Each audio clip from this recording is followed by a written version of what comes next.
Good evening, everybody. I am CM Mahendra Kumar Jain, moderator of this webinar.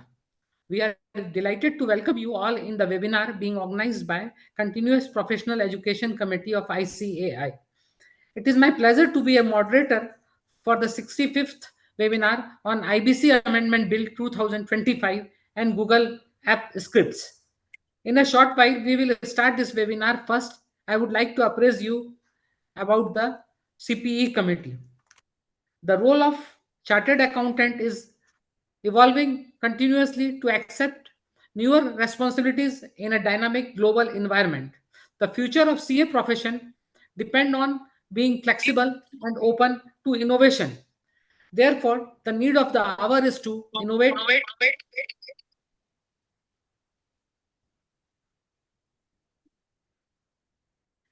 as per the requisite of the contemporary business environment and according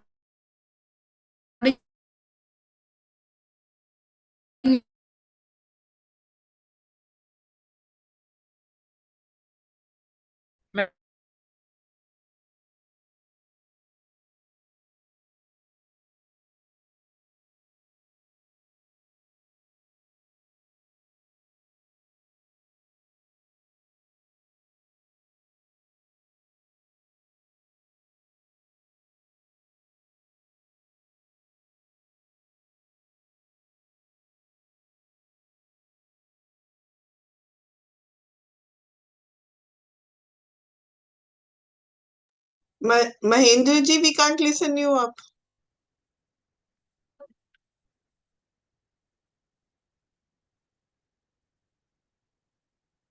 madam what we do just आप उनको mute करके मैं opening remark चालू करता हूँ.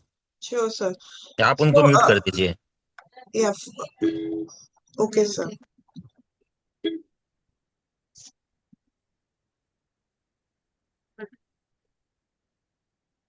So we welcome our Vice Chairman, sir, Vishnu Agarwal ji. He's from Mumbai and he will be No problem. with the Yes. session.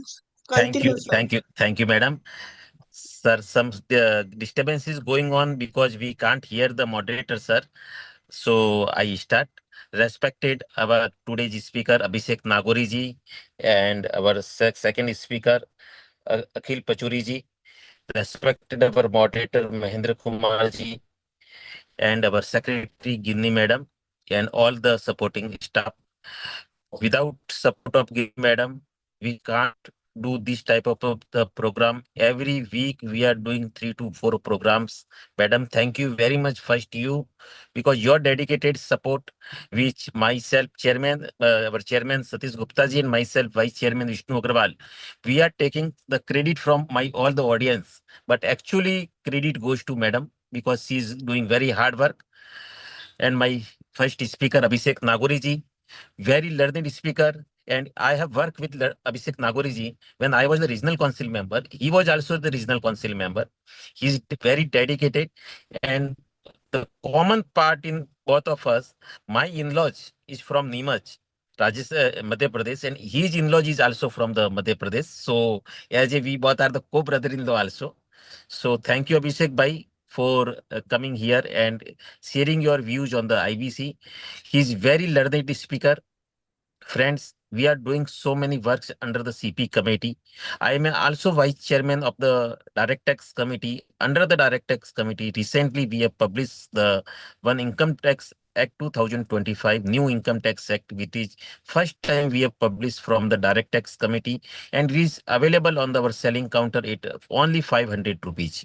Friends, I request everyone to take the maximum benefit of the income tax act 2025 because each and every publication house they are selling in the 2000 rupees and 2500 rupees. At the same time, friends, we have also came out with the all the ITR forms 127 and the revised guidance note 44 AB.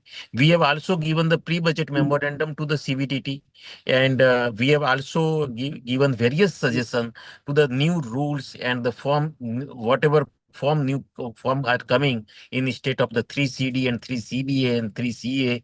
So in day-to-day activity, we are aligning with the CBDT and giving the a suggestion for the benefit of all our members and the stakeholders. And we are also doing very good work for the CP committee. Every week from the HO, we are doing the webinar. A lot of the series also we have done, and so many other programs across the country we are doing, and so many development we are have happen. I think our moderator sir is now ready to introduce our speaker, Abhishek Nagoriji. So I will not take much of the time, and I request our moderator, Mahendra ji, to for the benefit of our all the audience, kindly introduce our speaker, and straightway then we start our session. Thank you, friends. Thank you, Vishnu Agrawal ji, for your kind words and elaborating the subject. Now I introduce our eminent speaker, Sri Abhishek Nagori ji. Sri Abhishek Nagori ji is a seasoned chartered accountant, insolvency professional, company secretary, and lawyer with over 25 years of experience in insolvency, resolution, taxation, FEMA, PMLA, and business advisory. He had led major insolvency and liquidation cases, advises banks and corporate, and bring extensive experience in international taxation, US GAAP, IFRS, and financial due diligence.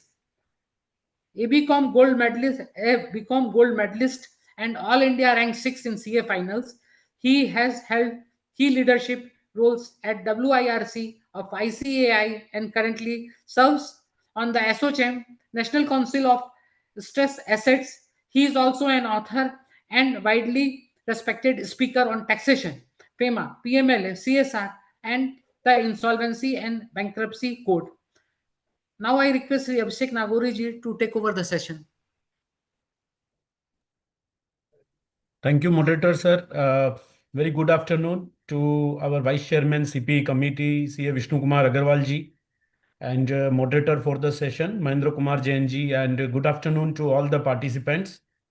Before I start, I would like to congratulate CP Committee for organizing 3 to 4 seminars every week. It is a very big task which is being achieved by CP Committee and ICI.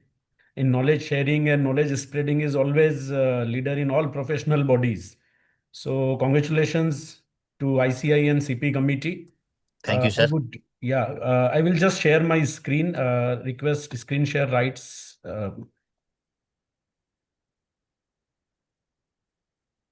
So my screen is visible?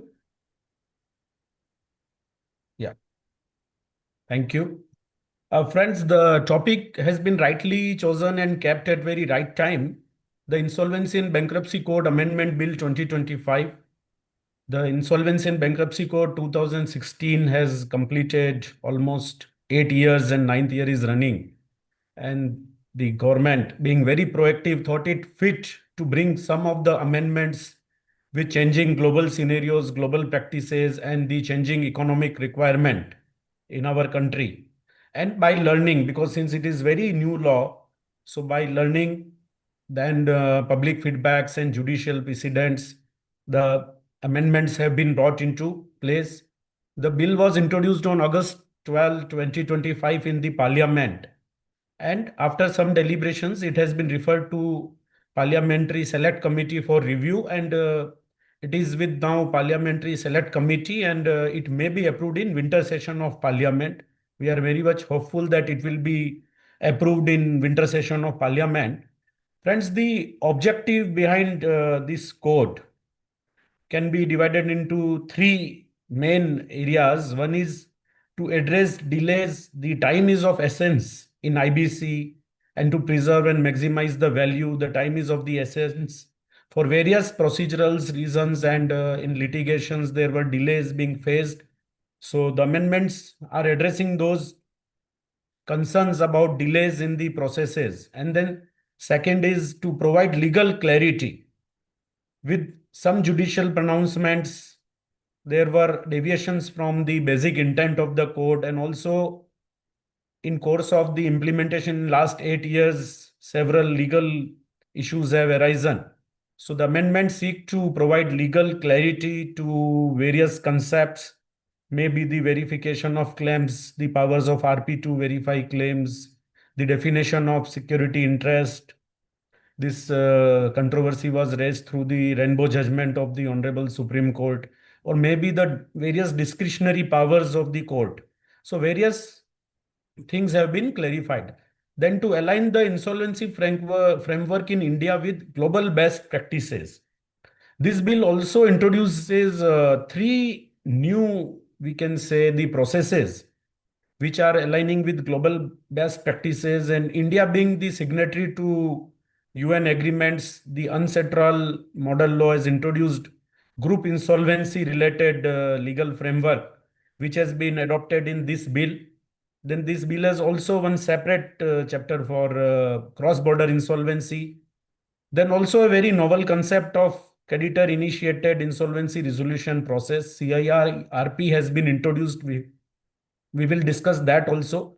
I will straightforward now move to the amendments, and I request moderator sir to compile the questions, if any, we can take for 5 to 10 minutes as per available time at the end. So I request Jen Saab to compile questions received from the audience, and whatever important question he Certainly, feels he can put forward.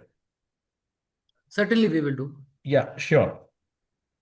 I have taken around 68 amendments are there, but we have a limited available time. So I have taken certain important amendments which may be useful for the audience, and also in that also the sequencing has been done in the order of importance, so that in time available we cover the important amendments. The most important amendment is related to admission of application being filed by the creditors for initiation of insolvency resolution process. So the Honorable Supreme Court's judgment in Vidarbha Industries Power Limited has upheld the NCLT's discretion to admit company into CIRP, because there is use of word may in section 7.5.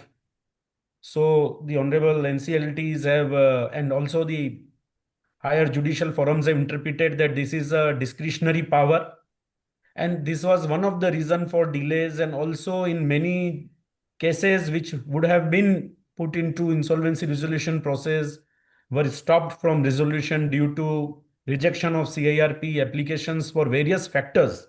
Now this discretionary power and ambiguity has been put to rest with the bill proposing substitution of word may in section 7.5 clause A with word shall, and thereby making it obligatory for NCLT to admit the application once it satisfied the twin test, which is put forward in the proposed amended section. I will explain what are these two twin tests, and also now the amendment specifically says that the application, if the twin tests are fulfilled, the application should not be rejected for any other factor. Any other factor should not be considered for rejection of application. And this 14 days time limit to admit the application has been again given legal backing, and now NCLT has to pass order within 40 days. And if there is a delay beyond 14 days, then NCLT has to record the reasons in writing. The twin test, which are now proposed in the bill, one is the NCLT should satisfy that default has occurred, and second, that application is not incomplete or application is complete. So if these two twin tests are satisfied, then NCLT shall admit the application. NCLT will also see that no disciplinary proceeding is pending against proposed RP. And one more thing, if in any of these parameters, if there is any defect in application, or if there is no sufficient proof of default, or RP is not compliant or eligible, then NCLT must give notice in writing to the applicant and give 7 days time to rectify the defect before rejection. And very important thing, if these two twin tests are, again I am repeating, are if NCLT is satisfied about these two twin tests, then the application shall be admitted, and there shall not be any other ground on which application shall be rejected. And this is specifically now stated in the new explanation to be inserted. There are various judicial orders from at various forums where previously on what grounds, I will very quickly go through that what were the grounds on which CRP applications were being rejected by NCLTs or higher courts. In Vidarbha Industries Limited, Honorable Supreme Court said that company is solvent, so it cannot be put to CIRP. In Bank of Maharashtra versus New Tech Promoters and Developers Private Limited, NCLT New Delhi rejected the application that initiation of CIRP may harm home buyers' interest. In case of State Bank of India versus Krishidan Seeds Private Limited, NCLT Indore rejected the application, stating that the company has operational viability, it is generating revenue, and it is also generating employment. In case of Ashok Tyagi versus UCO Bank, the Honorable NCLAT held that since there is ongoing settlement and mediation proceeding, they stayed and they again gave chance for settlement. In White Stock Holdings Limited versus Prajay Holdings Private Limited, NCLT Hyderabad, order was set aside by NCLAT stating that there is a pre-existing dispute under the Companies Act and initiation of CIRP will put into force moratorium which will halt mediation. In case of Sushil Ansal versus Ashok Tripathi, NCLT Allahabad gave reason that the application is filed with collusion and there is ulterior motive behind the application, and they rejected the application. Again, in M. Suresh Kumar Reddy versus Canara Bank, Supreme Court upheld a very important principle that this discretion of NCLT is exceptional. It shall be used in exceptional cases, and admission of application is a normal thing. So we can see that this discretionary power was being used by various forums and on rejection of applications. Now this discretionary power has been taken away, and now only if they have to see two parameters, the NCLTs, and they have to admit the application accordingly. Then one very important amendment is substitution of section 16(2), that if application is filed by financial creditor in NCLT and in application they have proposed the RP, then the IRP proposed by financial creditor shall be appointed by NCLT while passing the order of initiation of CIRP. The important criteria which NCLT has to check is there is no disciplinary proceeding pending against the proposed RP, and if that criteria is satisfied and RP is eligible, then NCLT shall appoint the proposed RP, which is proposed by financial creditors. There is section 10 where the management of company itself is applying for initiation of insolvency resolution process, and they are called corporate applicant. So there is one new section proposed, section 16, subsection 3A is proposed to be introduced, that corporate applicant cannot propose insolvency resolution process. This question was being discussed and debated since long. The issue was discussed in various forums and quarters that if company itself proposes IRP, then there can be conflict of interest, or this process may not run independently or with transparency. So a specific provision has been inserted barring corporate applicants from proposing IRP. If application is done by corporate applicant, in such cases, NCLT will request board IBBI to nominate the resolution professional. So this is just to ensure transparency and independence in the CIRP process. Initiation date in case of multiple applications. The initiation date of CIRP is the date on which application is made. So there was confusion that if there are multiple applications against the corporate debtor done by various financial creditors or operational creditors, and in one of the application is admitted, then what will be the initiation date in case of multiple applications? This concept is very important because now the another provision has been introduced that the look back period in avoidance transactions and also in fraudulent trading cases, the look back period will be counted from, instead of commencement of CIRP date, which is date of passing order of admission of CIRP, now instead of date of commencement of CIRP, the look back period will be calculated from initiation date in case of look back period for avoidance transactions. So in case of multiple application, now a proviso is proposed to be inserted in section 11 subsection clause 11 of section 5, that in case of multiple applications, if NCLT is approving one of the application, then the initiation period will be date of filing of the first application out of all those applications.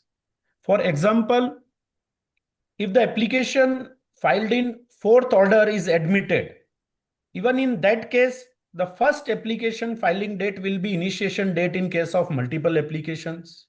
Because this is very important date for calculating look back period for avoidance transactions, and also in many cases for calculating priority of creditors.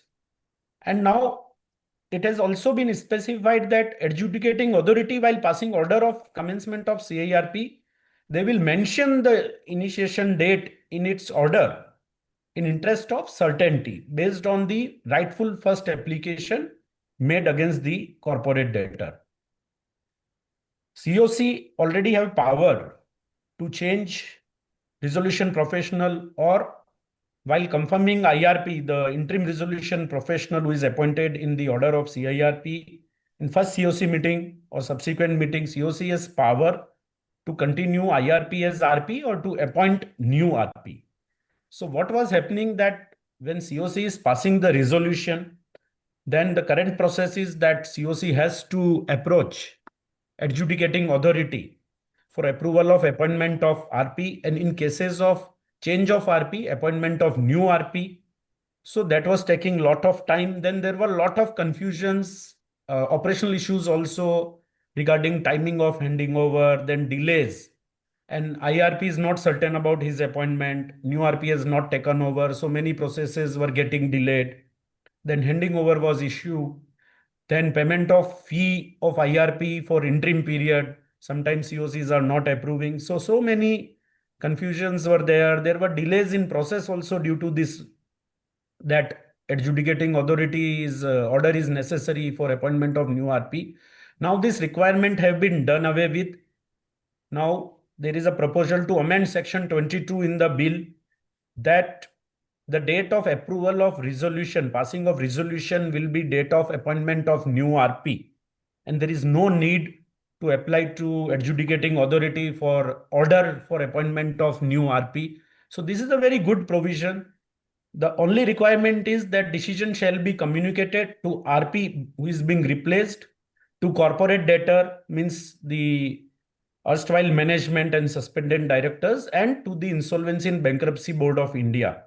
So this is one of the provision where the procedural delays have been taken care of. And earlier we have discussed that the discretionary power has been very clearly curtailed, and it has been very clearly stated that timeliness should also be followed in admission of CIRP, and discretion should also not be used now. Priority of government dues. If we go to Banking Law Reforms Committee, which was the base for introduction of this legislation of IBC 2016, if we refer to that, it was clearly mentioned that government dues priority will change in IBC. They will take a lower seat, lower preference. Also in object to the IBC 2016, it is mentioned that one of the object is to balance the interest of all the stakeholders and also to change the priority of government dues.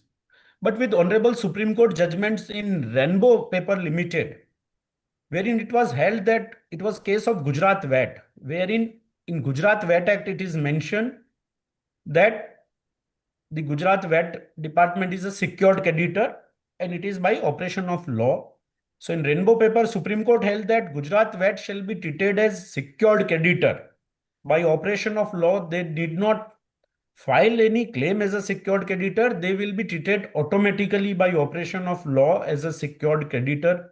This was what was held in Rainbow Paper. It disturbed the whole ecosystem, wherein after this, all government departments started claiming that status, including various tax departments, other authorities. like MIDC, GIDC, they all started, including electricity sector companies, PSUs or electricity departments.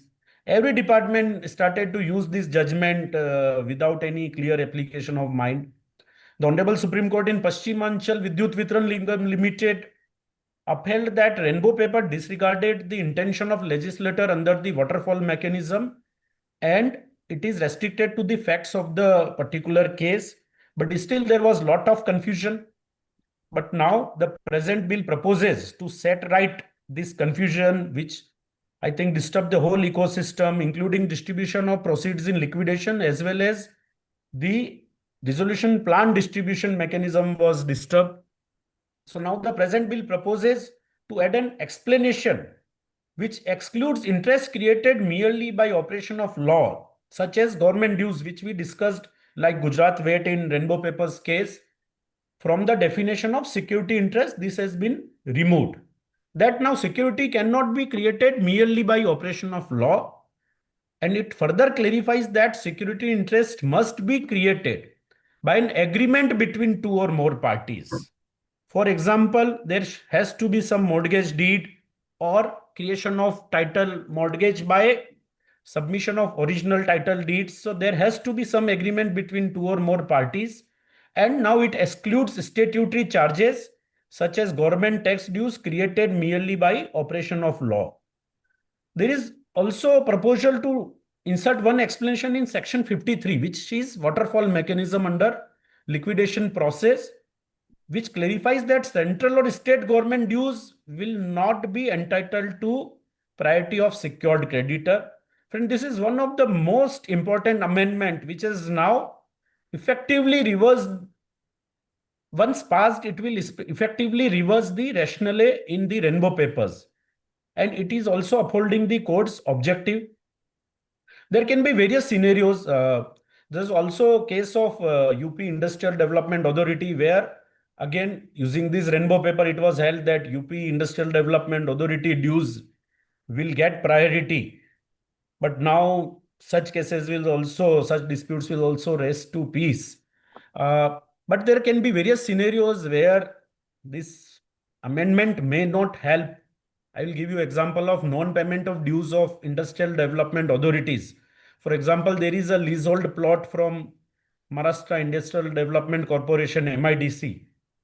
Then in those particular acts of MIDC, there is power to MIDC to cancel lease if lease rental or various charges of MIDC are not paid. So in such cases, probably this amendment may not help. The priority of MIDC dues will be different thing, but they have right to cancel lease under their respective laws. So still we have to see how those disputes will be treated.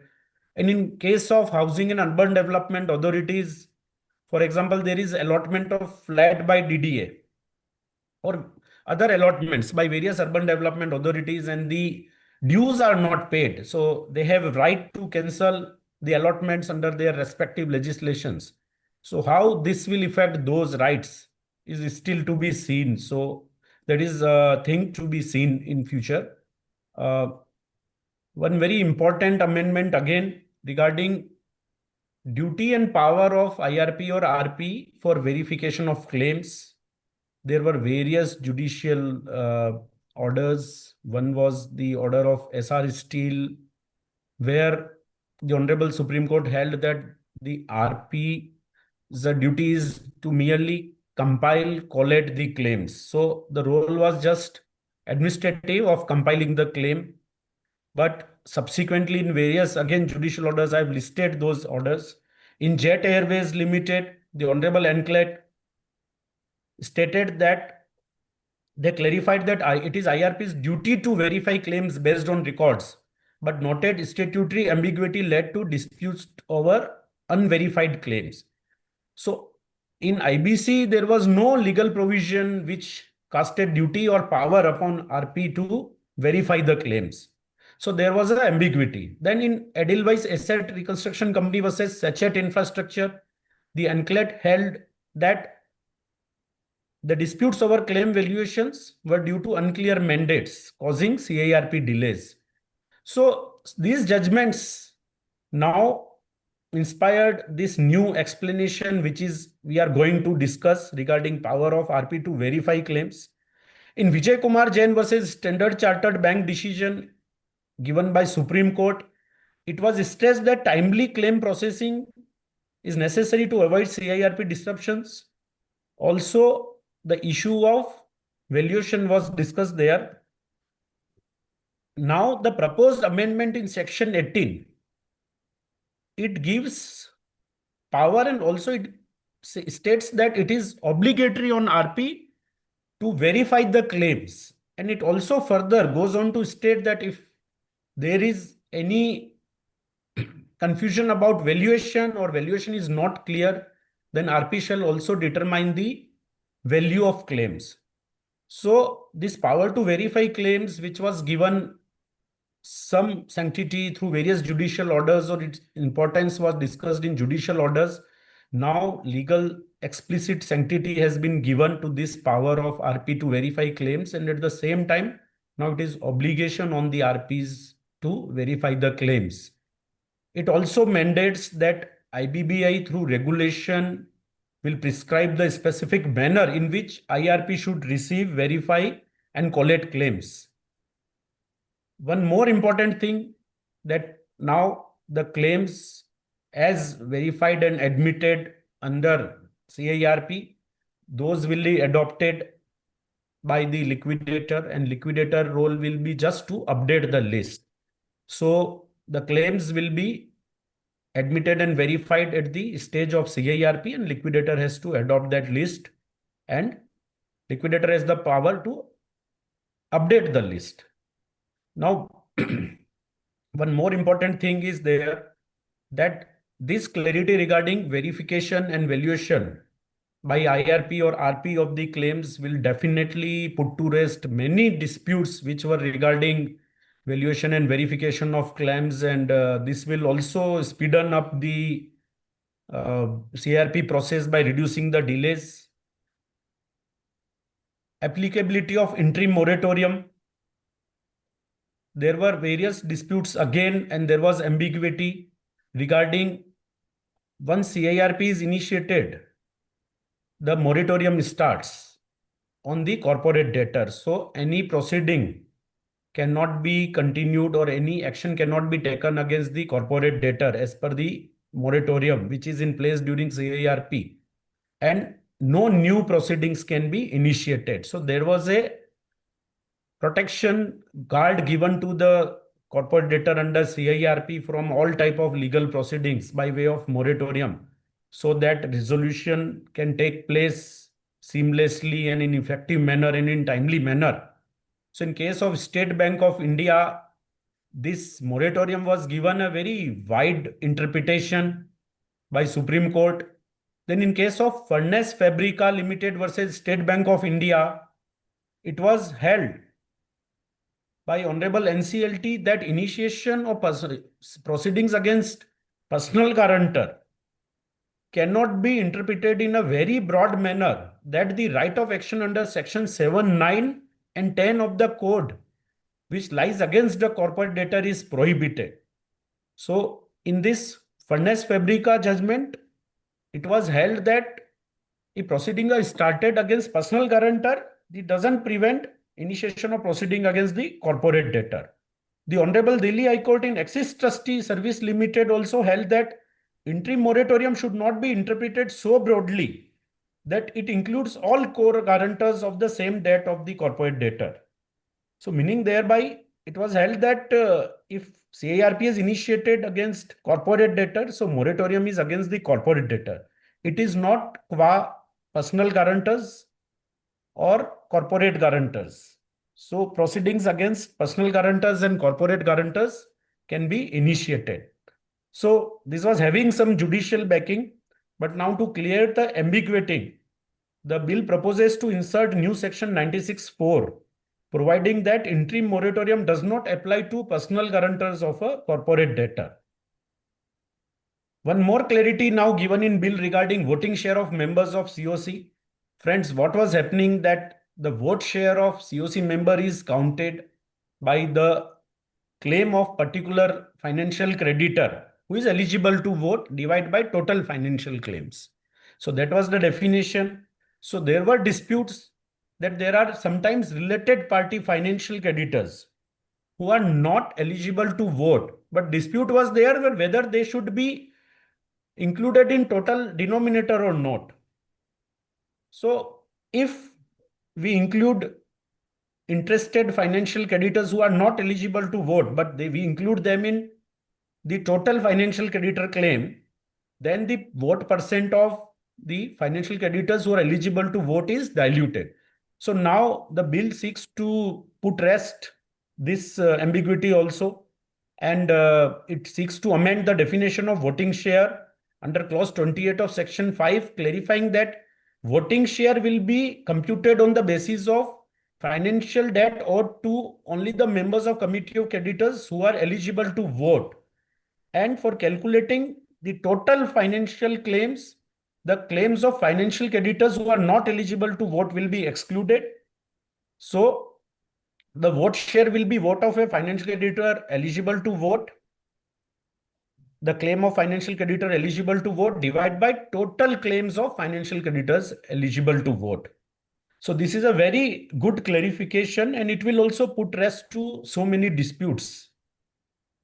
Withdrawal of CIRP application again has a long history of legislative developments.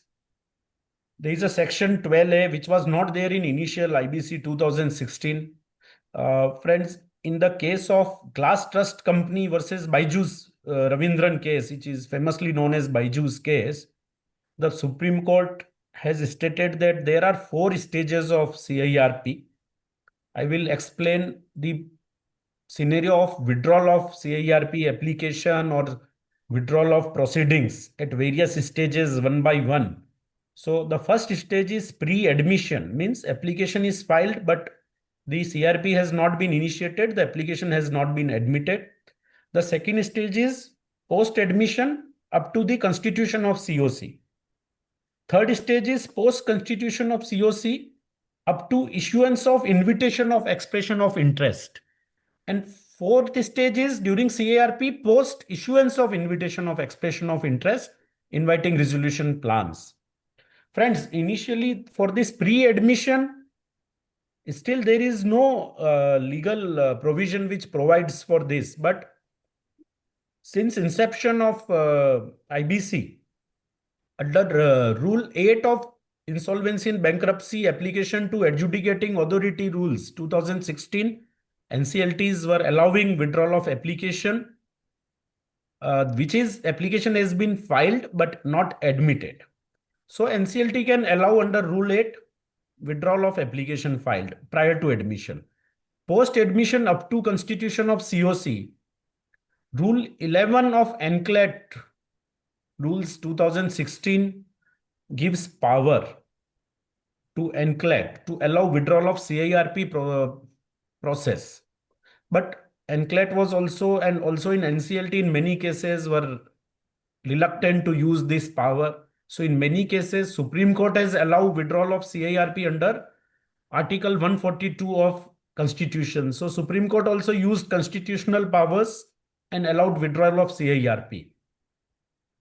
Subsequently, Regulation 30A was amended to permit the withdrawal of CIRP before COC constitution through an application made by IRP. So this is Regulation 30A, which was introduced in 2019. Friends, post constitution of COC, the section 12A was subsequently introduced, which gives power, and Regulation 30A also deals with this. So up to issuance of EOI and post constitution of COC with 90% voting share, COC can approve withdrawal and RP can file the application for withdrawal. Post issuance of expression of interest, again section 12A gives power to COC with 90% voting in favor of withdrawal. But Regulation 30A puts one more condition, that after issuance of EOI, if COC is proposing withdrawal, then the application shall justify late stage withdrawal. This is as per Regulation 30A. So again, in Swiss Ribbons versus Union of India, there are certain judicial precedents which we will discuss. In Swiss Ribbons case, it was held that Honorable NCLT could permit withdrawal post admission but before COC constitution after hearing all parties. Honorable Supreme Court in Brilliant Alloy case held that withdrawal post issuance of EOI is permitted under Section 12A. In Glass Trust, Supreme Court in very elaborate manner dealt with 4 stages and how it can be withdrawn. But many times what was happening that even withdrawal was proposed after approval of resolution plan. So up to that extent, and in this Byju's case, there was a lot of controversy that how some of the creditors can be settled and the process can be withdrawn. So to put rest to all these things, and also that CIRP withdrawal is not used for malified intentions. Now this proposal, there is a proposal to amend the section 12A, and now prior to constitution of COC, the CIRP cannot be withdrawn. So once application is admitted, then CRP cannot be withdrawn prior to constitution of COC, and also the CIRP cannot be withdrawn once the notice inviting expression of interest in Form G is published by RP. So now a limited window, the COC is constituted as per timelines within 21 days and notice is published within 60 days of CIRP. So this window of 21 days to 60 days of CIRP process is only now available for withdrawal.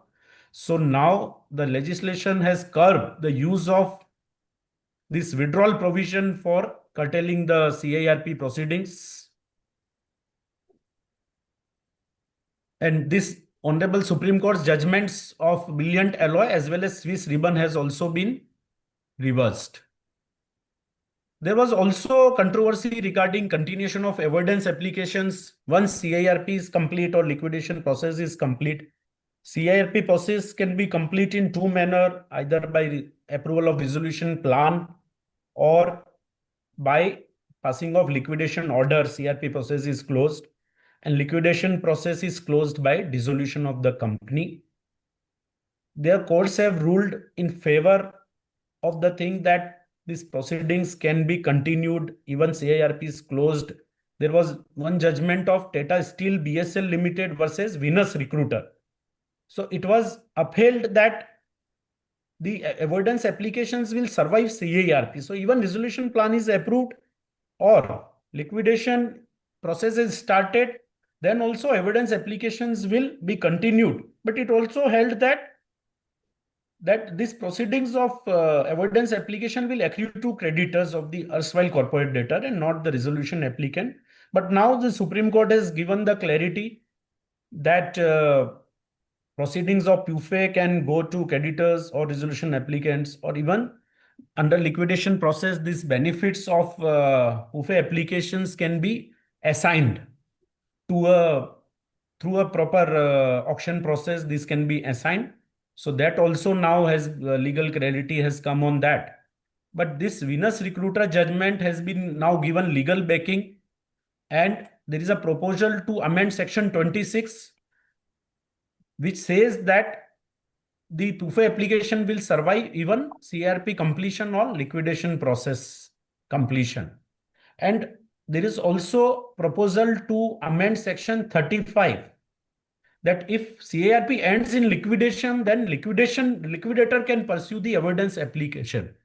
Friends, one more very small amendment, but has a very big implication, that now legally by amending the definition and various provisions, the avoidance transactions and the fraudulent or wrongful transactions under section 66 have been clearly demarcated.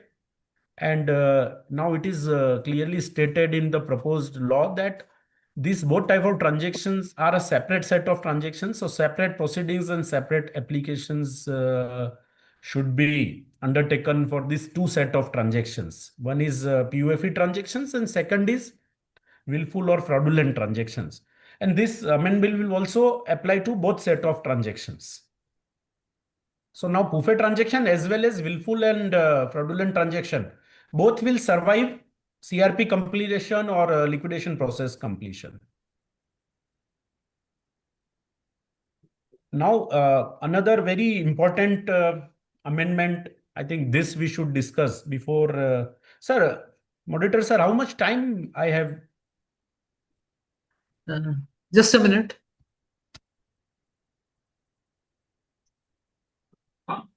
Sir, you can continue by Hello. 5 to 10 minutes. Yeah, you Okay, can continue to 15 minutes. 5-10 minutes, sir, Hello. maximum. Yeah, sir, I will finish my presentation in 5 minutes, and for 5 minutes we will keep for questions, sir. Yes, sir. If there are any, or else I will continue with the presentation. There is no question till now. Okay, sir, no issues. Sir, another very important amendment is related to approval of resolution plan. In case of ArcelorMittal, Honorable Supreme Court held that in the mandatory time period of CIRP, the time consumed in proceedings at in litigations at NCLT or NCLAT shall be excluded because that has been vested and CRP could not be conducted during that time. Now, and that also hinders the timely resolution or timely initiation of liquidation process.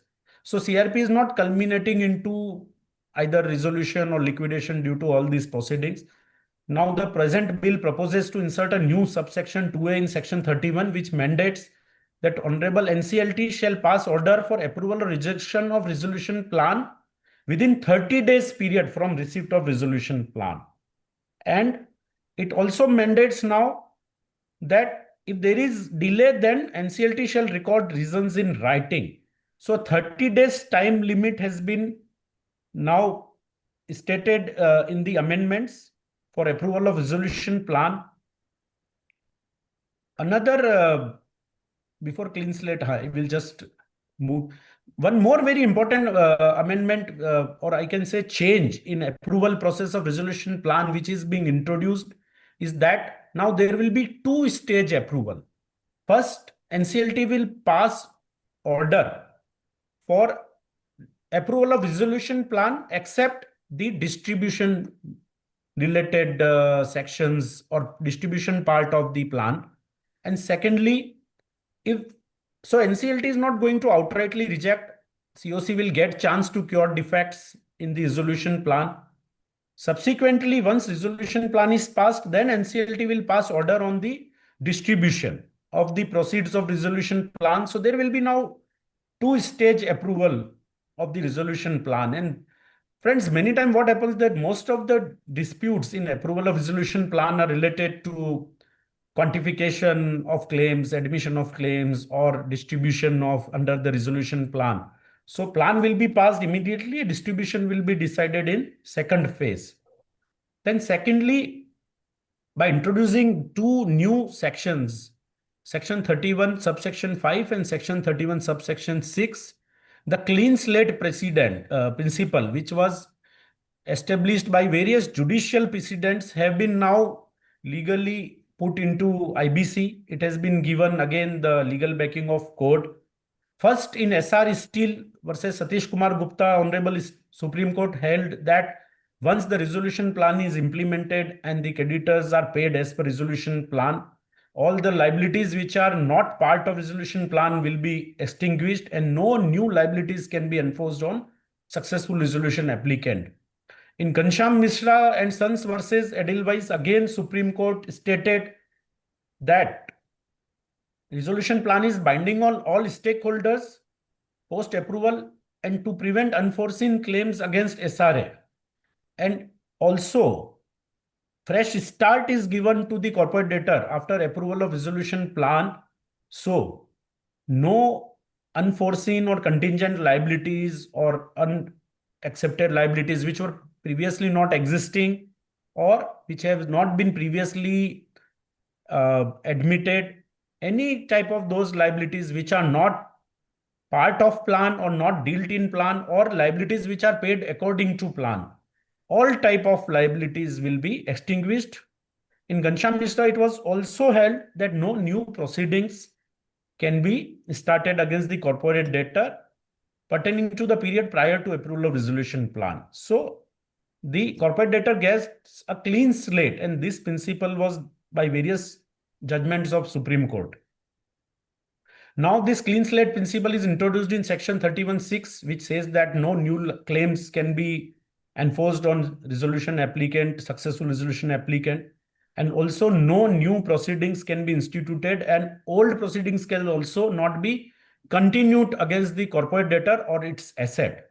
There are two clarifications also by way of explanations. One is that above provisions will not affect any claim or proceeding against the former promoter or anyone formerly in the management or control of corporate debtor or guarantor of corporate debtor. So personal guarantors or corporate guarantors or former management for any type of liability will not be absolved in their individual capacities or corporate debtors in their capacity, but CD will be absolved from all liabilities. Second explanation clarifies that if a person with a joint liability or joint and several liability with corporate debtor settles a debt that was owed to the corporate debtor, he cannot claim that from company after approval of resolution plan. So this indemnity by corporate debtor to the, or we can say subrogation right, also has been curtailed for the persons giving guarantee or indemnity or corporate guarantee on behalf of corporate debtor. So this is a very welcome provision because admission of resolution plan and approval resolution plan are these two processes where now judicial delay hopefully will be reduced and the CRPs will be concluded or resolutions will happen on very timely manner. This will definitely maximize the value, and also it is as per the objective of the court.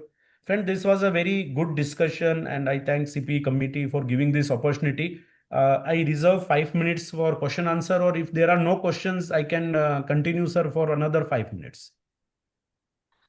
There is no question, so please continue. Okay, sir. Okay. So one very, I will say, small amendment which has a big implication. Small because this is just adding 3-4 words in clause 26 of section 5, which says that restructuring of corporate debtor will, in addition to previously there was the provision that restructuring of corporate debtor will include merger or amalgamation. Now it is proposed that restructuring of corporate debtor may also include the sale of one or more of its assets. And this restructuring will be proposed in resolution plan.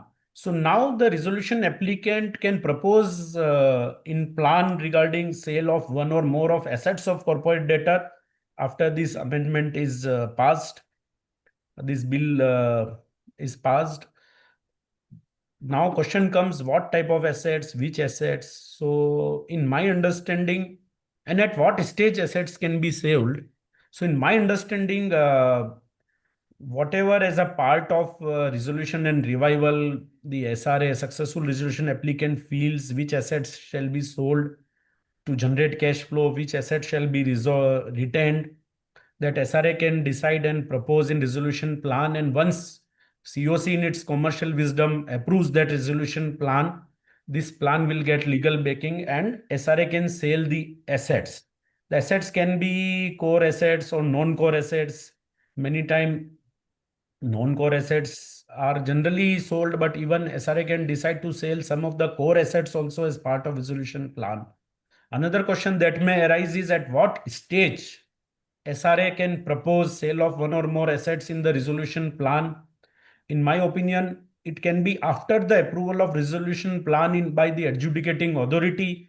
So during the implementation of resolution plan also, SRA can sell one or more assets of the company and generate cash flow and use that in payment to creditors under the resolution plan, or even after completing the payment to creditors. So under both scenario, before completing payment to creditors as per plan or after completing payment to the creditors as per the approved resolution plan, the SRA can sell the assets of the corporate debtor. So this is a very unique amendment which is proposed. I will go fast forward, 4-5 slides are remaining. So within 2-3 minutes, I will cover.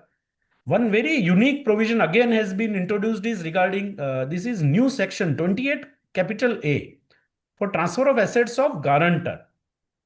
So if creditors have taken possession of assets of personal guarantor or corporate guarantor, they may permit transfer of that asset as a part of corporate debtors resolution plan with prior COC approval. So creditor should also agree and COC should also agree. And that can be made part of resolution plan. Friends, many times what happens, I will give you one example that the land is in name of promoter and the factory building and plant and machinery which cannot be separated from land is in name of corporate debtor. Then it is very difficult to resolve and even under liquidation difficult to sell the assets. So now the creditors who are possession of assets of personal guarantor or corporate debtor in other proceedings like SARFAESI or other acts, so DRT proceedings, or they can agree and they can make those assets part of the resolution plan, of course with COC approval. Then if corporate guarantor whose assets are subject matter of discussion and it is in CARP or liquidation, then that proposal should also be approved by 66% of COC of corporate guarantor. So COC of both corporate guarantor as well as COC of corporate debtor shall agree to transfer assets of corporate guarantor to the to make those assets part of resolution plan. So when there are assets are like interdependent or intertwined, then this provision is very helpful. Personal guarantor, if assets of personal guarantors are being considered and personal guarantor is in insolvency or bankruptcy, then transfer shall be approved with the personal guarantors creditors with voting share more than 75% in value. Then this transfer will make give all the rights to the owner and the proceeds will be adjusted against guarantor's debt. Surplus will be paid to guarantor. So definitely it is an effective mechanism and also it will maximize the value, a very welcome provision. Friends, 3 new concepts have been introduced. I will just complete very fast forward in 2 minutes. One is that concept of creditor initiated insolvency resolution process. So it is a whole chapter and this may require another session. CII-RP, very unique mechanism. You will not find anywhere in foreign countries. So it is not as a part of global practice, but it is a very innovative mechanism introduced where out of court first CIRP will be initiated by creditors, then RP will be appointed, then and control will remain jointly with COC, RP and also with debtor. RP will part of board of directors as a invitee. RP will not be voting, but RP will be having voting power in board. Then if plan is passed, that plan will go to NCLT for approval. So this is a fast track mechanism being introduced. We have to test this mechanism, how it will work and how successful it will be. So very unique provision.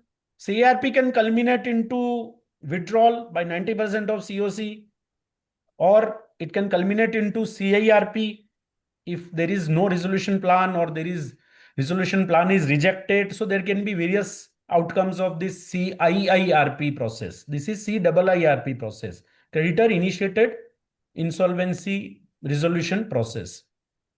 In liquidation framework, one very important amendment. Now COC will continue under liquidation once this amendment comes into place. And in existing liquidation cases also, the stakeholder consultation committee, which is current SEC model, will be replaced by COC.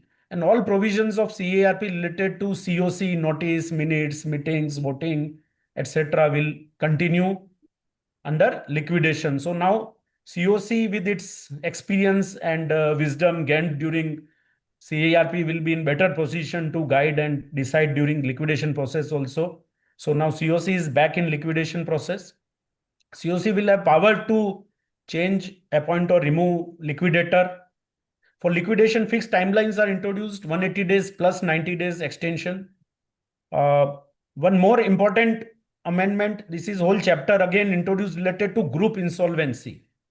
It was not there in IBC code, so it was not in law, but in various judicial decisions, this concept was introduced. One is very famous case of SBI versus Videocon Industries, where 13 companies out of total 15 group companies of Videocon Group were treated as like one set of companies and common RP was appointed and all 13 CRP were taken together, but that was through order of NCLT. This is a unique mechanism through judicial intervention, but now this is giving legal backing. So in complex group structures, now group insolvency will take place.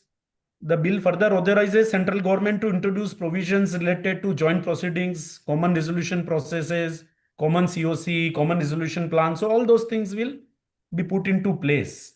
This is last slide. One more again with keeping in line with UNCITRAL commitments. We are signatory to model agreement and UNCITRAL conventions. So concept of cross-border insolvency is also introduced. This will give again a legal backing to our insolvency proceedings in foreign jurisdictions. So where more than one territory or countries are involved, so different jurisdictions are involved. Say group companies are there, they are in different countries and there is a group insolvency, but in different countries. So that can be a case of cross-border insolvency. Or Indian creditors are there, but insolvency proceedings are in foreign country, or foreign country creditors are there, corporate debtor is in India. So where different jurisdictions are involved, this cross-border insolvency mechanism will give recognition to Indian insolvency framework in foreign countries and vice versa. So this will be cooperation between various jurisdictions. Penalties for frivolous proceedings has been introduced. The NCLT can now impose penalties ranging from 1 lakh to 2 crore.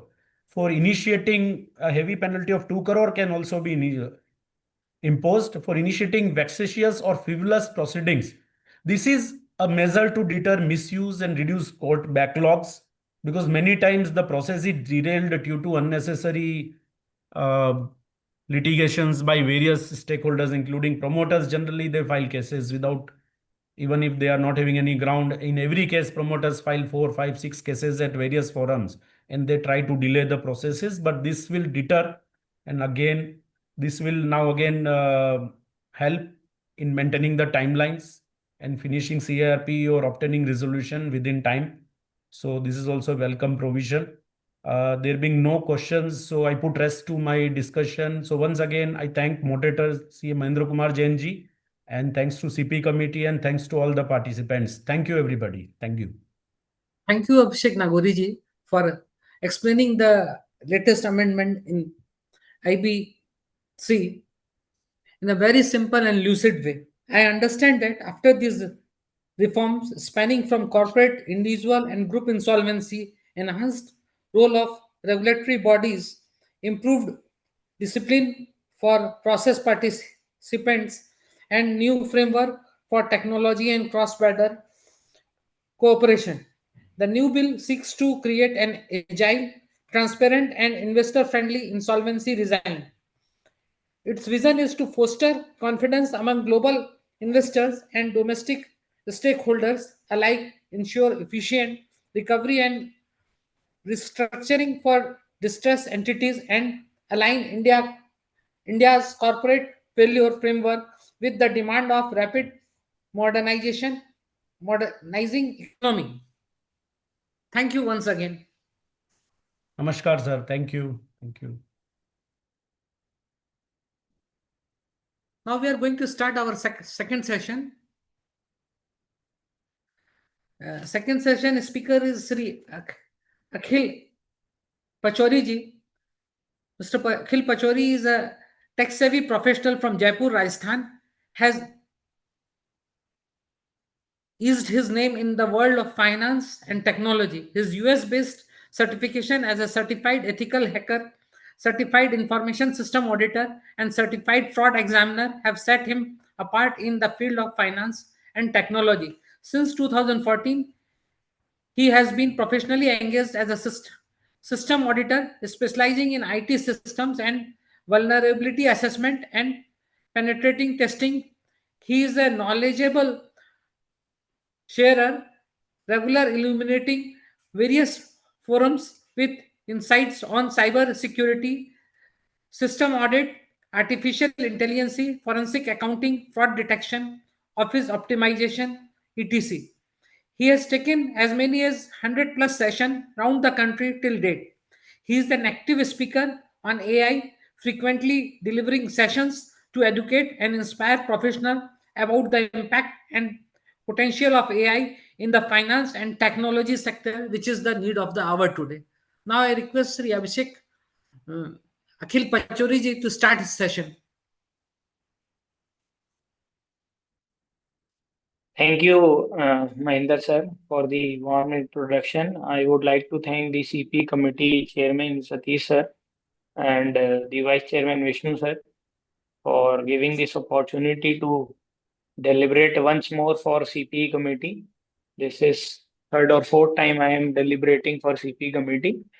Now, before starting with the topic, that is the Google App Script, I would like to share a few things, few basics about the app script before we move on to the practical things.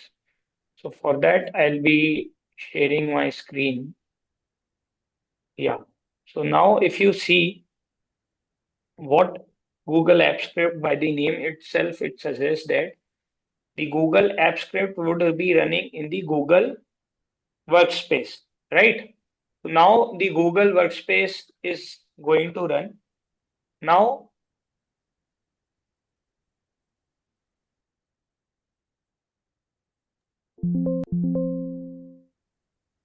yeah, sorry.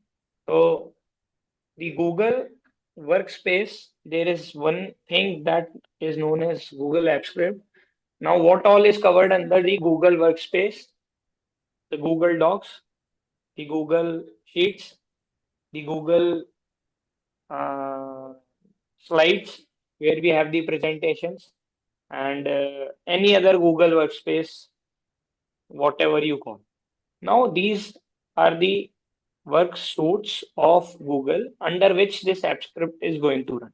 We can run anything you like. You can attach a file from Google Drive. Google Drive is also one of the uh, domain of Google, a tool of Google. So you can attach a file from Google and send a mail. For sending email, you can have a Google Sheet where you can send the mails. You in Google Docs you can have a pre-decided format under which you can have the placeholders, and those placeholders can be carried from particular Excel sheet. Those placeholders would be put in from that particular Excel that would be sent to the mail using Gmail. So these all tools can be integrated under one script if you are using Google Apps. Now, as I have already told you, it runs on Google servers. That is, you don't have to install anything, nothing like you have to install Microsoft Office, then you have to run Microsoft UVA. So, for those who are familiar with the term of Microsoft macros or VBA, I would like to tell you that this app script is a substitute of VBA only, but the catch is that it runs only on Google Suite, right? So now the the language that is being used, that is the JavaScript. That is why the name of this particular tool has been named by Google as Google App Scripts. And it can connect all the Google apps and the external services, whatever we have. Like you can have Google Docs, Google Sheets, Google Slides, Gmail, or whatever you just name, Google Forms also. So everything can be integrated. Now we have cloud-based execution. Now what we can do is we can connect everything. Yeah, okay, this I have covered. Yeah, eliminate it. We can eliminate the repetitive tasks like generating reports, sending reminder emails. So we'll come to that part and we'll do a practical of everything. We can connect Google Apps to each other like Sheet to Calendar or to an external API. We can have custom menus, sidebars, dialog boxes directly into Google Workspace apps. And it is free to use as you are as you are having a Google account, you are having n number of Google app scripts that you can create, right? So now we'll start with the first use case of today, that is going to be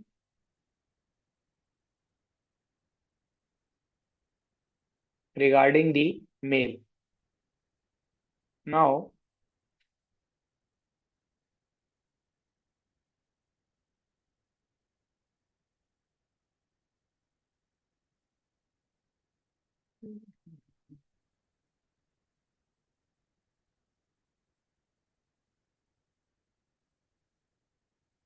Now, what I'll do is I'll just come here, and if you can see, there is this Google Sheet that I have created. Now, what does this sheet say? It is having serial number, it is having the name of the client, it is having the email ID of the client, and it is having the visit date. So what I am doing here is I'm sending a particular sending a particular mail to a particular client who visited me for a particular consultation. Now, a lot of people might think that how do we charge for consultation or something like that. See, charging is something we may take or we may not take, depends on the client as well, depends on the places as well, and depends on the type of client. But at least what we can do is we can send a mail to that particular client so that he just knows that how many hours I have devoted for you on that particular thing. So at least whenever there is a negotiation of price increase or anything like that, these points are taken care. Or if not, if you charge for consultation, well and good, you can obviously have this thing ready, and you just have to enter the client name, the date of visit, and the email ID, and the question and everything, number of hours devoted, and the benefit from particular advice. Now I'll just remove this particular status, and yeah, just let me delete this thing as well, so that I can show you everything right from the beginning.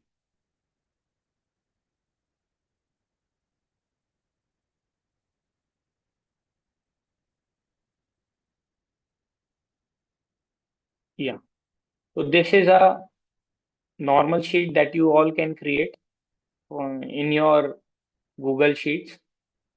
Now, what I have done is this data I have filled.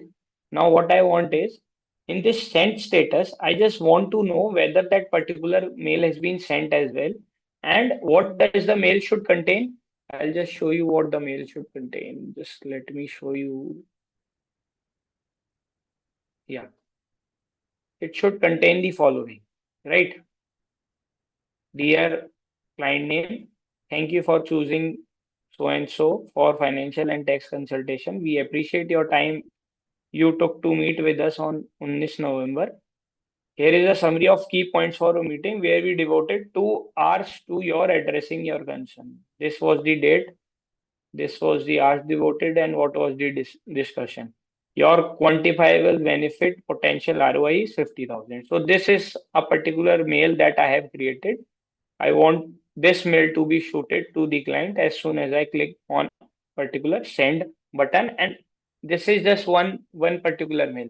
I can send off many more mails. So what I'll do is I will go to the extension bar, and then I'll click on the AppScript.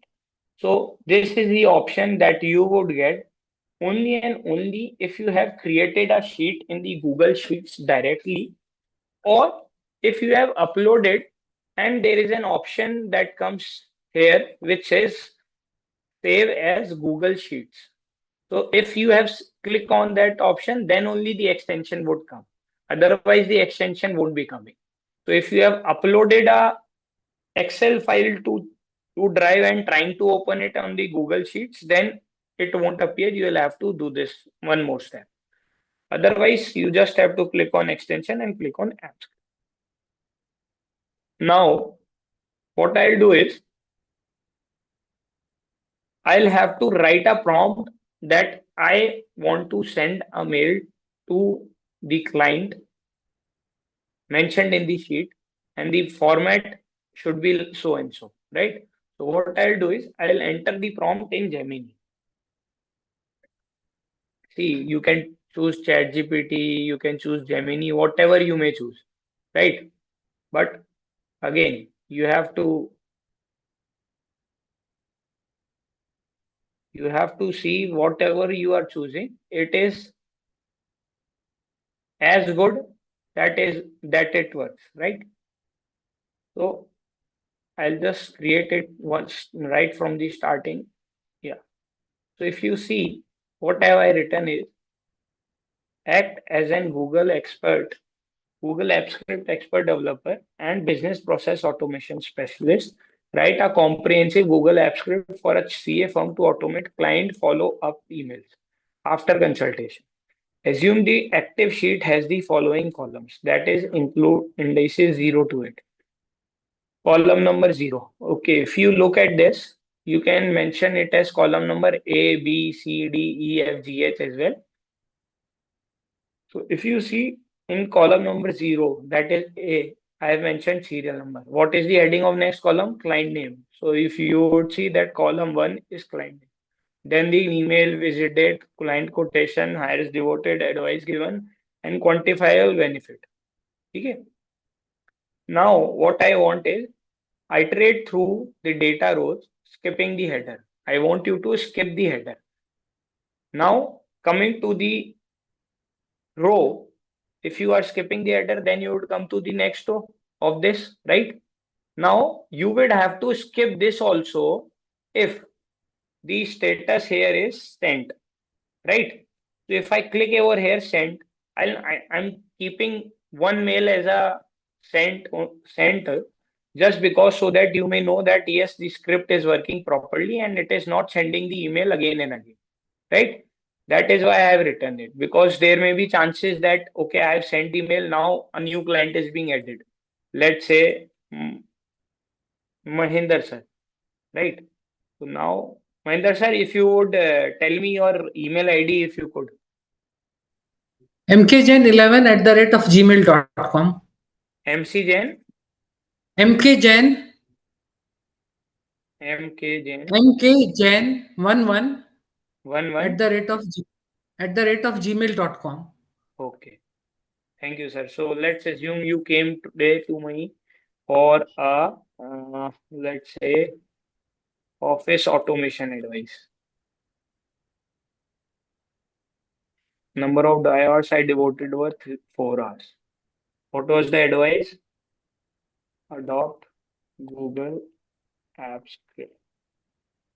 And let's assume I charge 4,000 for it. Now I've kept it pending because I have not sent a mail to. Now, as you can see, skip the row if the client name or email is missing. First thing, obviously, if there is no client name and if there is no email ID, where would I send? Next is the sent status is already sent. Like in our case, the sent status is in this particular Ram's case, the status is already sent. Now, moving ahead, any critical data, that is the visit date, quotation, or anything is missing in all these three things, then also I don't want you to send the mail. Fixed name capitalization, that means whatever name is there by mistake, anything I have written, you just keep it capitalized, display the dates in DD, MM, YY format. And amount is always in Indian rupees. This would be the heading, right? Your so and so consultation summary. The amount would be fetched from which particular column? It would obviously be fetched from this particular column H, right? Now moving ahead, this is the body of the mail that I want. Create a function, create email body that, okay, the HTML body, okay, that generates a professional responsive HTML email. Use a corporate blue theme for headers. You can use any other color. Okay, let's change it to yellow. Content, include the client name, visit date, hours devoted, and specific advice given. Highlight, create a distinct green box centered in the email that displays the quantifiable benefit in large text to highlight the ROI consultation. With this, what I mean is this thing, right? This should be highlighted more because we want to show that yes, we have done this particular thing for you and the advice charges are this much. Sign off as CA Akhil Pachori from Gopal Sharma and Company. Send the email using Gmail, obviously. If successful, update the sent status to sent. Once the mails are sent, just update the status as sent and add a cell note to the timestamp. Means whenever it is sent, like I have deleted now, if you could see sent on 19th of November 055, right? So I'll just click over here and I'll delete both these stems.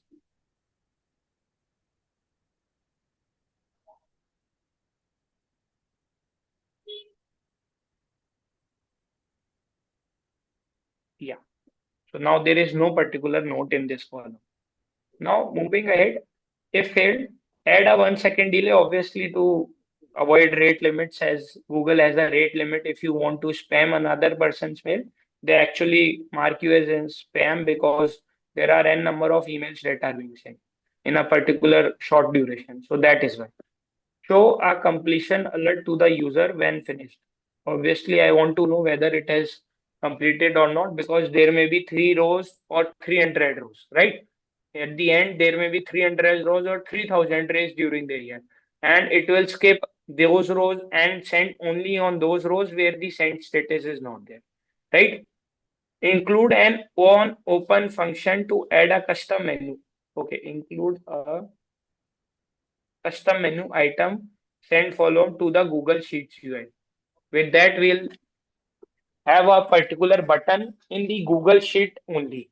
Beside Gemini, you will see that there would appear an option, see a client follow-up, and I'll click over there and the mail should be sent with a single click.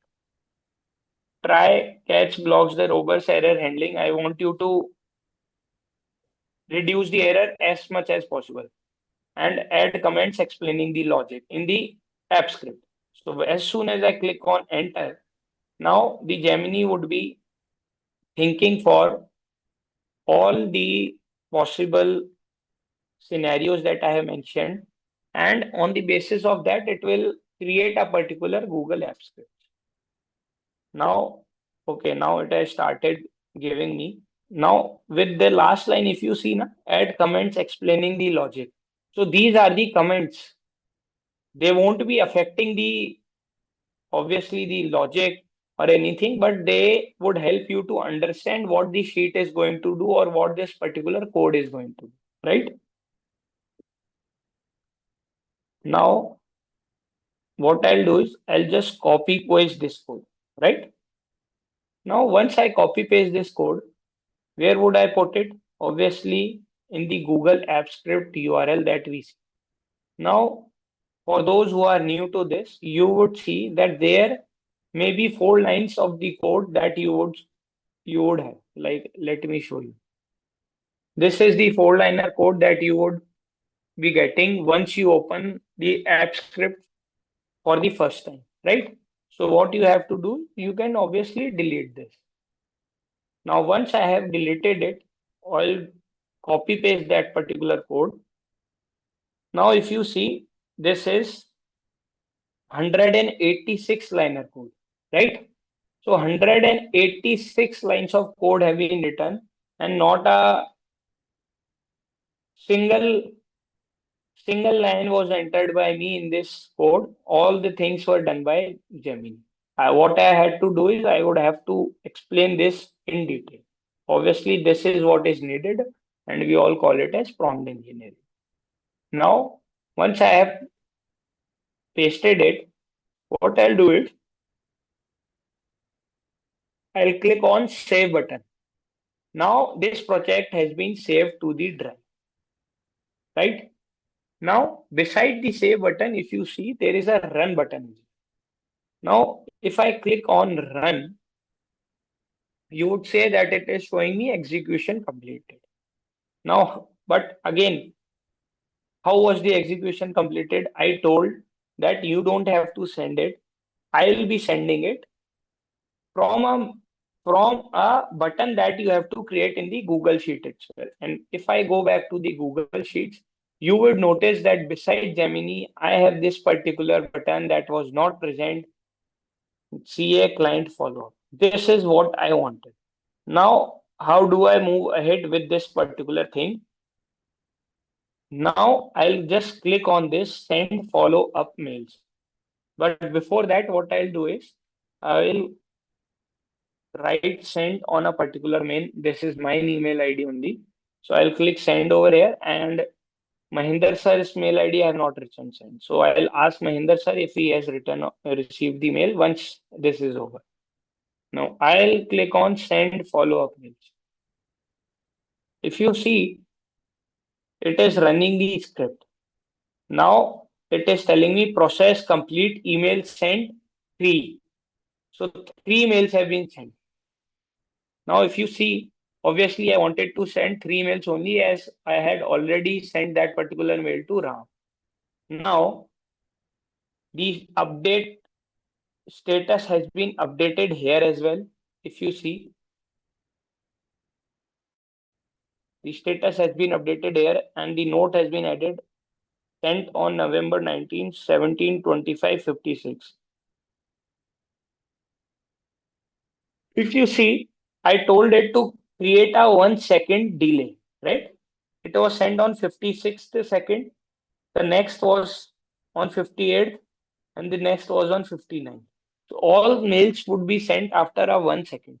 Now I would ask Mahinder sir, whether you have received the mail that office automation advice and you have to pay 4,000 or so something.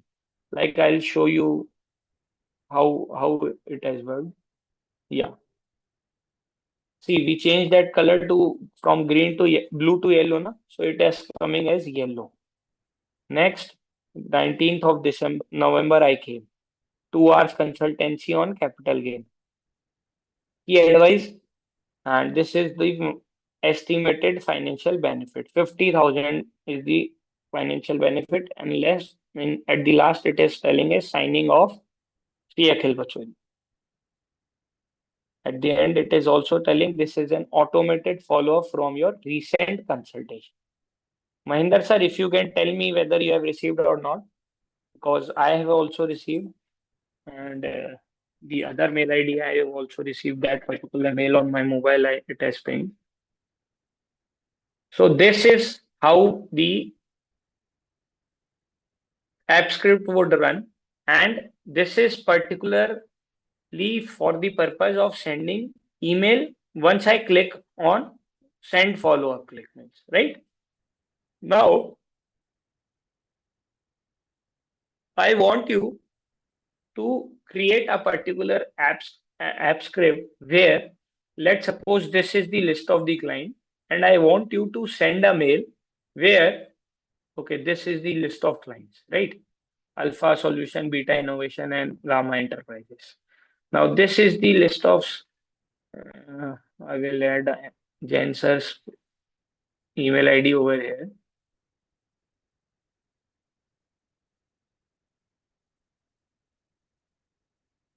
Now, here is the email status. Now I will have to create a prompt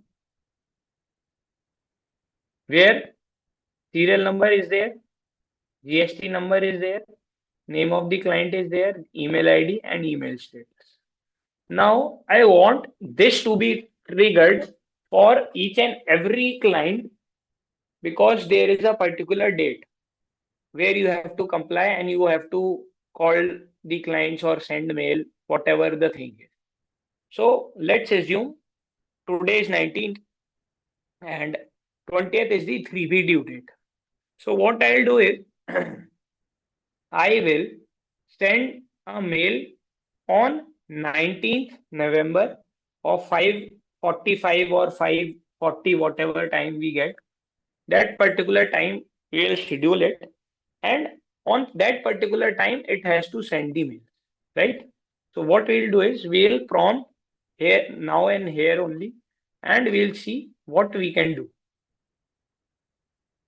So I'll just open the Google Gemini new chat.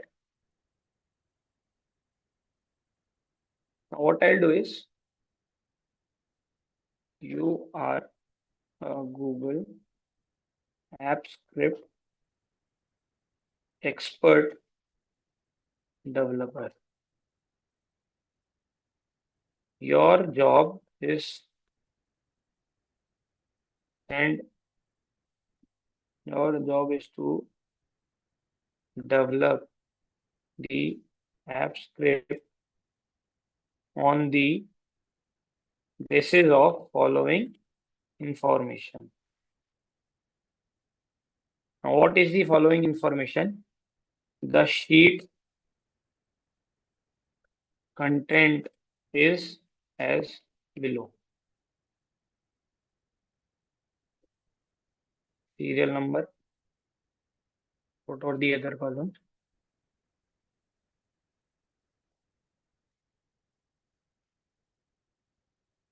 Name of the client and email.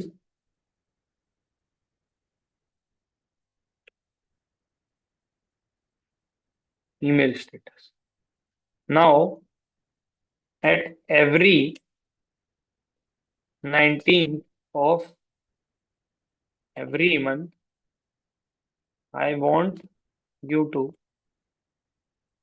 send Mahinder sir, if you can, if we have any questions, we can attend to them directly if you like. There is no question. Okay, There sir. is no question. So now at the every 19th of every month, I want you to send a particular mail to the client with the following details. Now what I'll do is I'll draft a particular mail directly. I won't tell it to create an HTML form of mail. I would just tell him to, okay, you have to send so and so reminder email. Dear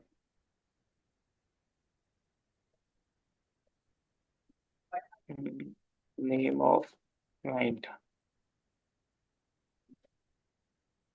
As you are aware that the last date of filing freebie for the month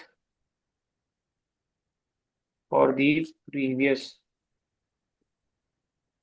is 20th. I would like you to send the data at the earliest so that there is enough time to work on data and avoid last date hustle.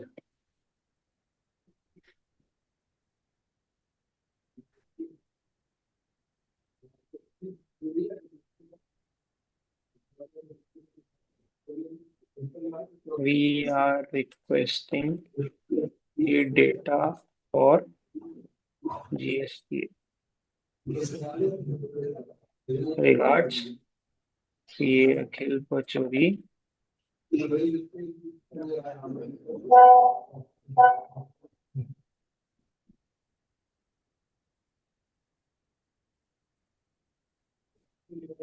Now, the data should be fetched from the sheet and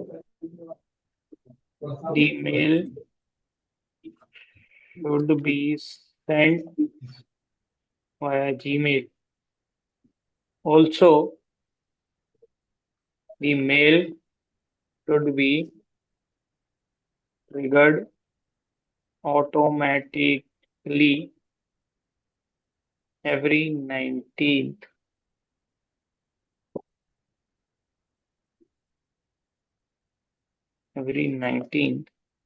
of the month at 5:43 p.m. IST.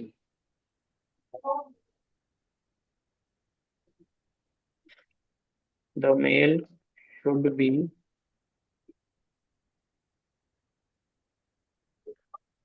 after the mail is sent, the email status I think it is email status. Na? Yeah, email status should be marked as sent, and a time stamp of mail sent should be added in the comment of the cell.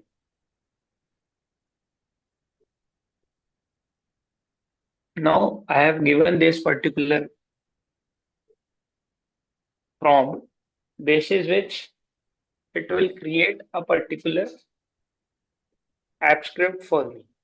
Now let me talk you about a few more iterations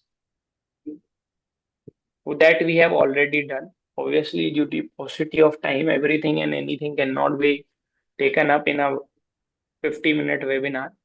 So what we'll do is, what we have done is already that there was a Google form that we created, and there was a lot of information regarding the name of the person.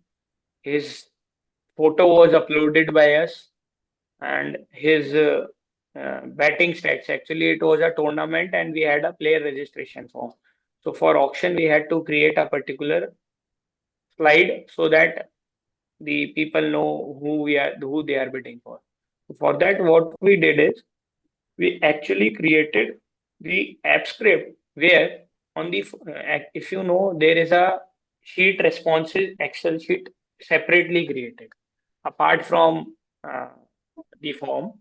There is a sheet Excel that contains all the data, and it is in format like this only. Now what we did is we went to the Google app script and we clicked on, created an app script where the drive link was mentioned because he uploaded it in the form, and that form response was collected, and the photo that they uploaded was saved on the particular drive. Now on that particular drive, what we needed was in a slide that you should create, and it should fetch the data from the drive. Photo should be appear at the right hand side of the slide. His name, his batting style, his bowling style, his what do we say, the t-shirt size or whatever is necessary for the auction process. That all things were mentioned here, and on the right hand side we needed a photo that was uploaded. So we clicked on that sheet, and there was 90 odd people who had registered for the particular auction. On a single click, all those details were filled and 90 slides were created in a Google slide, where we had to just, what we have to do is just open the auction. At the time of auction, we just opened that particular PPT and started away with our auction. So this we have already done, right? Now, coming back to our particular use case in this matter, if you see, this app script has been created, and what I have to do is to just copy this app script.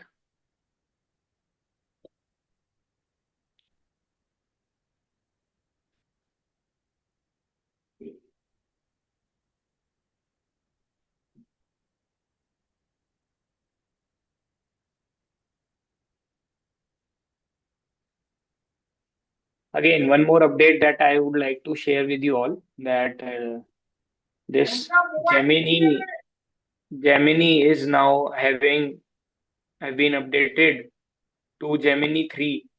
Earlier, the model that they were running was 2.5. Now Gemini has been updated to Gemini 3. So for all those who are using Gemini 2.5, they can now use and try it out with Gemini 3. It has been rolled out yesterday. So yeah, there is the app script. I'll just click on copy. Now, where do I have to put it? Obviously, on the extension.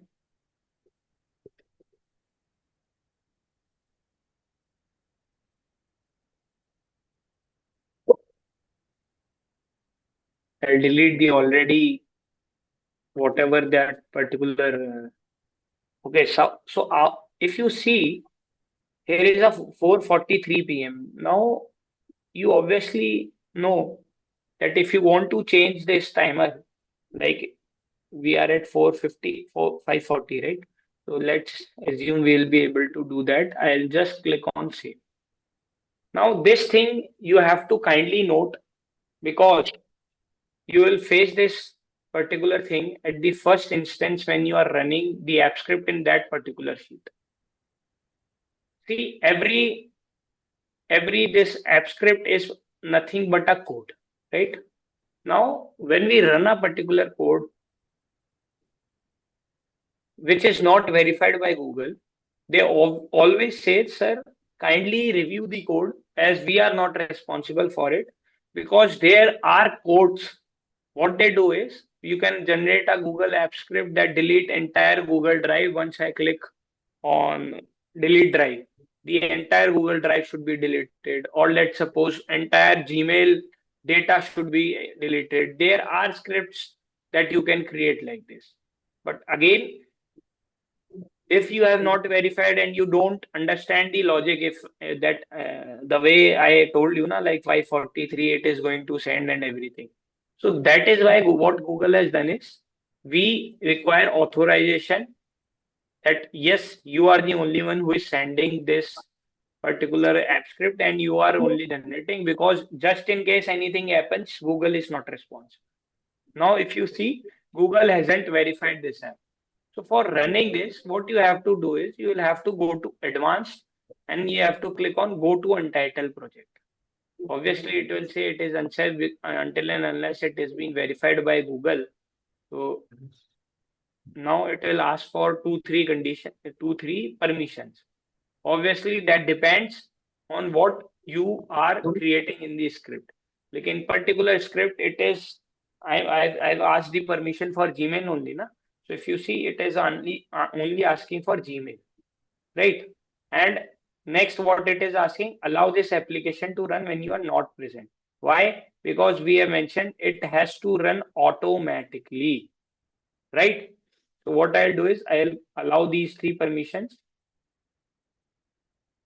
and email sent to alpha, beta, and enterprises. So Mahinder sir, if you could check whether you have received the mail or not, because I'll also go to my mail. I also.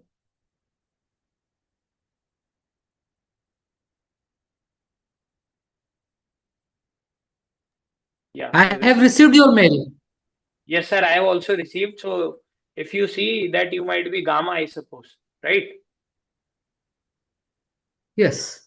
Yeah, so I was Alpha. So if you can see exactly what I wanted, Alpha Enterprises. I hadn't mentioned name of the client. I have mentioned only the placeholder of name of the client and GST number. I mentioned placeholder GSTN and everything as it is has been copied. Now, sir, what I have to do is every month on 19/5:43 p.m. you will receive a particular mail. I can sleep, I can take webinar just like yes, I can see, sir. Just like I've been sitting idle here or I can roam around, but the reminder can be sent as and when you want. Now, obviously, you would think, why would I send a reminder on 19? Obviously, just for the sake of showing you all, I had created this sheet. Now, what we can do is we can go here. Either you can go point to wise point, right? Like, okay, I have to change na. Let's change the thing. 5:43, I can change it to 5:48 as well. So once I execute, it can change everything as well. So this thing, either you can change 2-3 places, or what you can do is I want this to send the mails automatically on. I think for 3B, we have 2B and everything, right? So for 2B date, we can send the reminder on 15th. 15th of every month at 11 a.m.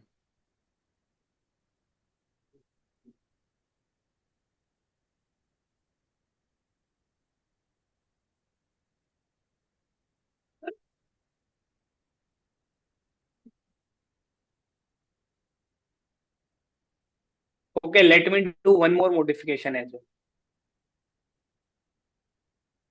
Once the emails have been sent, I want you to create a Word file where it mentions the time when it was sent along with the name of the client and the email ID.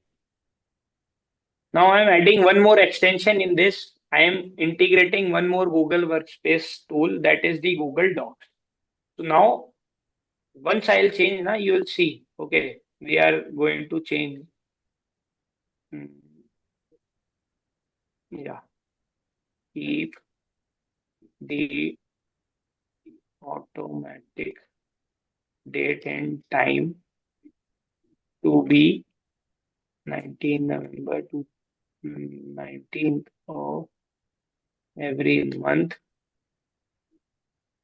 time 5:50 p.m. so that I can show you how it will create a Google Docs as well.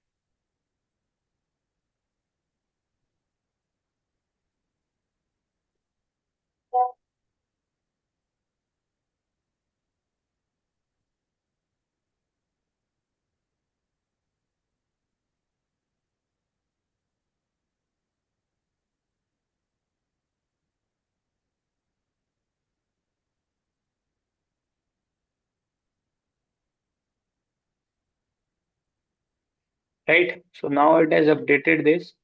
I'm just copying this thing.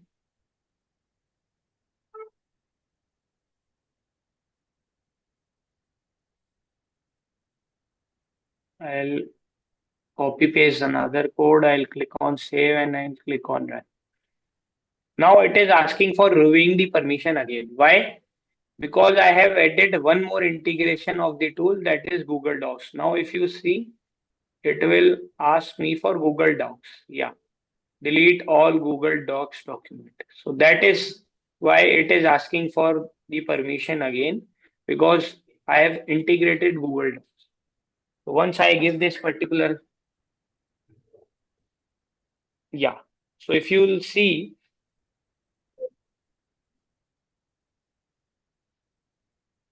here, I already have the sent status and the everything. Now what I'll do is I'll just click on, it is telling me na, that a report has been saved. Okay, so what I'll do is I'll go to the my drive and I'll click on date modified. Mm,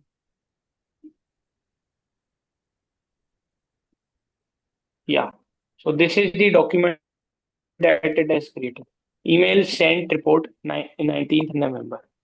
Now one more thing I can add here. What I can add is send this document report to me on my email ID once the email to the clients has been sent. So I can get this email report at my email ID as well. Right? So these all integration, permutation, combination, everything is possible. All you have to do is to try it out. Now, if you would assume that this extension is available in Google Sheet only, no, sir. If you have a look at the Google Docs as well, here also AppScript is in. So if you want to write an AppScript related to Google Docs or something, you can create the AppScript right here, right away as well. All you have to give is the prompt. So in every tool, everywhere, this AppScript is available. If it is not available, I have already told you, you have to click on File, and there would be appearing an option of Save as Google Sheets. So if you have this particular thing installed, then the extension would have already appeared, right? So I think I have covered two use cases. Uh, there can be n number of use cases. I already discussed about you the about the one that I created at the time of the auction of the players. So these all things can be done. Now I would stop the screen and again hand over the dais to Mahinder sir. If there is any question, we can take it up. Else, we can close. Uh, Thank you, Akhil Pachauri ji. We have got 10 minutes also more. And there is no question since you have very simply, in a very simple and lucid way, explained the technology which can be useful for our profession and particularly for the older generation people like me. Yes, sir. Thank Yeah. you once again. If you can continue for 5 minutes, 10 minutes more if you want. Since there is no Uh, questions. so we can wind it up, sir. We can wind it. If Okay, I'm not correct, we can wind up early also. okay, there is no problem. Uh, Once again, thank you very much. We are thankful to CPE committee for organizing such a wonderful seminar on both the topics which are the need of the hour today. These two seminars, topic covered by our eminent faculties, have helped us a lot to understand the modern things which are happening in our day-to-day life. We are thankful to Sri Satish Gupta ji, Chairman CPE committee and Vice Chairman Sri Sat Vishnu Kumar Agarwal ji. We are also thankful to Tech Support Team and CPE Committee for arranging this seminar and updating the members and increasing their skills. Thank you very much. Thank you, sir. Thank you. Now we should conclude.